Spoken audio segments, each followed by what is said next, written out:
we are in the midst of. I'm curious for how we want to approach this or talk about it. But we are in the midst of the WNBA playoffs. It apparently reached such a pitch of negativity in the discourse from Caitlin Clark fans who were rooting for the Fever that the WNBA, I think during their game with the Sun, in which the Sun eliminated them 87-81 last night, behind a big game from Melissa Thomas, the WNBA actually put out a statement that was like, we don't condone hate speech, and all this other stuff. There have been multiple coaches and players talking about it. And we sort of had this discussion earlier, but where do we go, fellas? We said on the show, right?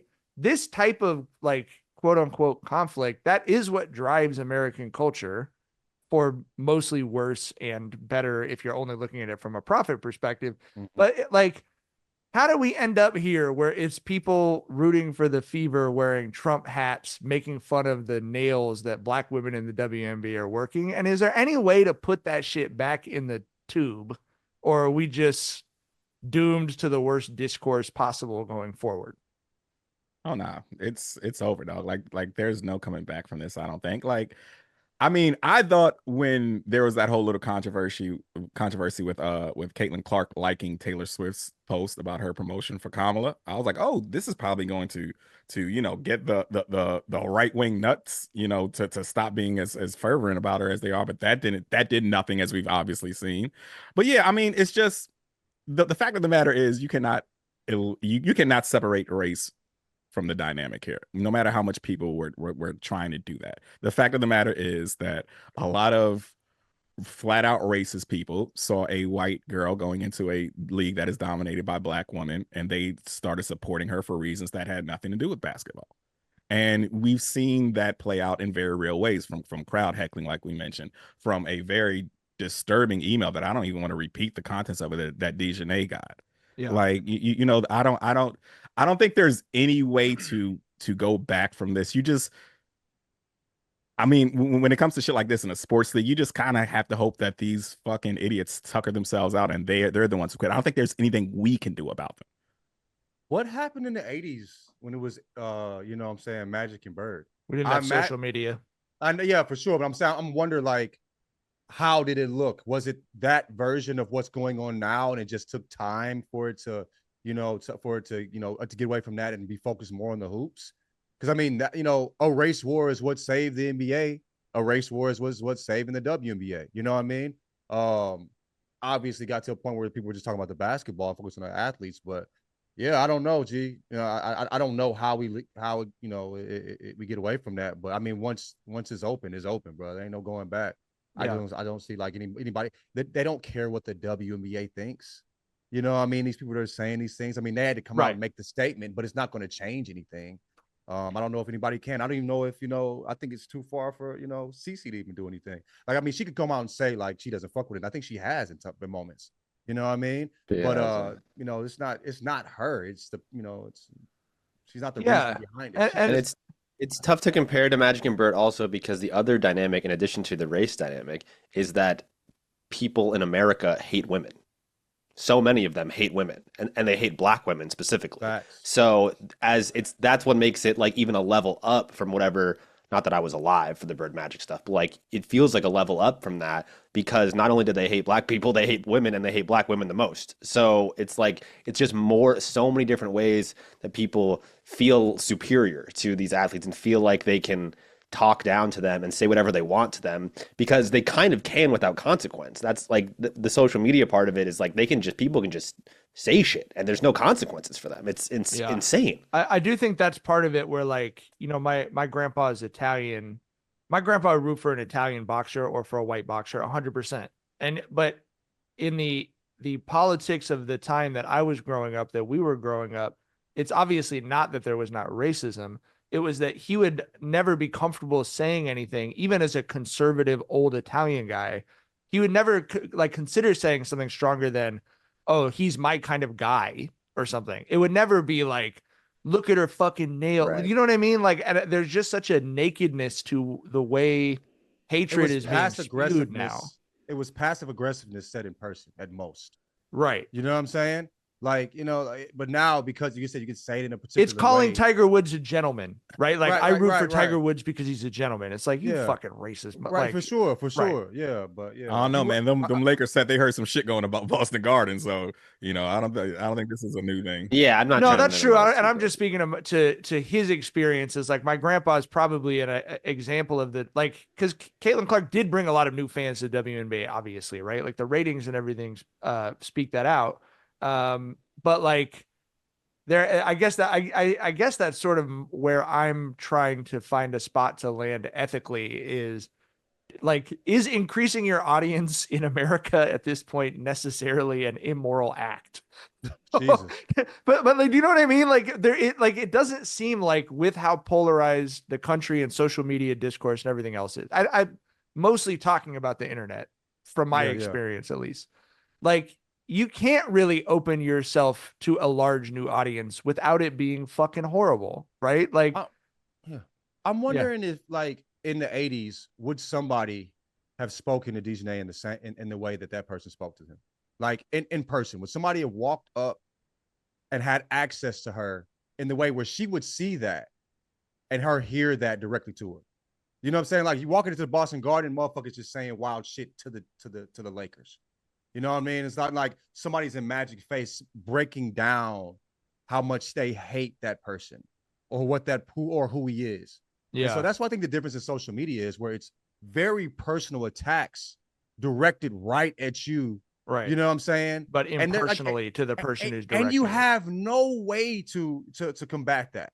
Yeah. The best you could do is to dunk their ass on social and get them doxxed or something. Like and that doesn't fulfill what the desires you have within you in those situations.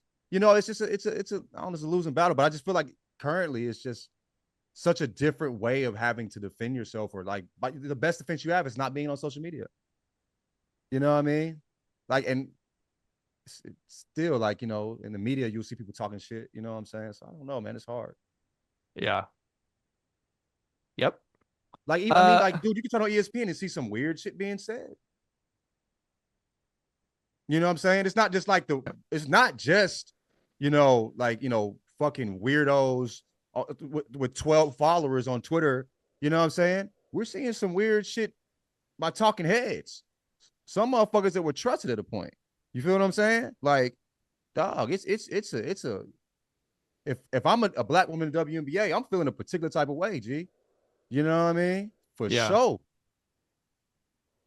Yeah, I think the social media part of it too, and like not just social media, but like just the increase of media in general, to your point about TV also, is like some people are saying in the chat, and I think it's fair that, like, you can ask Bill Russell, like there was a lot of racism going on long before this, right? But the volume of it is being turned up so dramatically with social media. And now you're getting people who like are just sort of seeing it at the corner of their eye and are able to comment on a public forum, as opposed to Mike's point before the internet and Magic Bird, and even before that with Bill Russell. If you just sort of saw the thing, you could be like, hey, fuck that dude. But like, no one is hearing you. Not a single person is hearing the millionth person to who barely cares about it, but like still has something to say. Where now that person can tweet it, and if the right person retweets it, it gets in front of millions of people. Yeah, it seems pretty broken. I mean, I was gonna say, social media has made everyone the dude who showed up to heckle Eric Adams with the megaphone, bro. like everyone everyone has that platform right about now, but without the conscience of the man who overnighted the bullhorn to himself. I think like this is something I struggle with in sort of general media ethics, which I know is not the sexiest combination of words, but like there was a gatekeeper era that we all grew up in. That was, just to take a local example, you're not getting in the newspaper unless the one editor of the newspaper fucks with you. So if he was racist or he was misogynistic, that's the one, old white guy or whatever that you had to convince. We all lived through the democratization of media, which was wonderful to be a part of. It was the most exciting, I mean, and I'm literally sitting here with two guys who I think are like two of the biggest examples of why that was a good thing.